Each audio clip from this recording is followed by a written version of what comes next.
Hi friends, நான் உங்கள் கவிதா ஹரி. இன்றைக்கி வேலை பார்த்துட்டே இருக்கும்போது ஒரு சின்ன டாபிக் தோணுச்சு.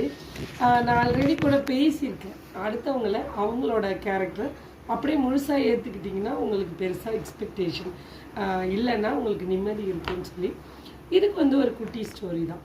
ஆக்சுவலி ஒருத்தர் இருந்தாரா, அவர் என்ன பண்ணியிருக்காருன்னா புத்தர்கிட்ட போய் சொல்லியிருக்காரு, இந்த மாதிரி எனக்கு என்னை சுற்றி ரொம்ப கெடுதல் நடக்குது, என்னை சுற்றி இருக்கிறவங்க யாருமே என்னை சொன்ன பேச்சு கேட்க மாட்டுறாங்க, அவங்களால எனக்கு ரொம்ப மன உளைச்சலாக இருக்குது, எனக்கு ரொம்ப கஷ்டமாக இருக்குது, ஏன் என்னக்கிட்ட உள்ளவங்க மட்டும் இப்படி நடக்கிறாங்க, அவங்க வேலைக்கு வரல, இவங்க இதை செய்யலை, அது இதுன்னு ரொம்ப கஷ்டமாக இருக்குது அப்படின்னு சொன்னதுக்கு புத்தர் சொன்னாராம், எல்லாத்தையும் கேட்டுட்டு அமைதியாக சொன்னாராம், ஓகே உன்னோட இப்போ உடம்புல உனக்கு ஹார்ட் இருக்கு இல்லையா, அதை ஒரு நிமிஷம் அப்படியே நிறுத்தி வை பார்க்கலாம் அப்படின்னு சொன்னாங்க.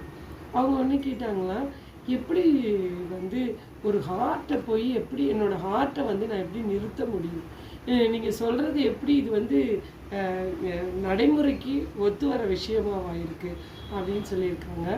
அப்போ உடனே அவர் புத்தர் சொன்னாரா சிரிச்சிட்டே, உன்னோட உடம்புல இருக்க உன்னோட ஒரு பார்ட்டு அது ஹார்ட்டு, அதை உன்னால் டக்குன்னு நிறுத்த முடியாது. அப்படி இருக்கும்போது உன்னை சுற்றி இருக்கிறவங்கலாம் யாரோ அவங்க எங்கெங்கே இருந்தோ வந்தாங்க, எந்தெந்த இடத்துல இருந்தோ உன் கூட சேர்ந்தாங்க, அவங்க உனக்கு பர்மனண்ட்டானவங்களும் கிடையாது.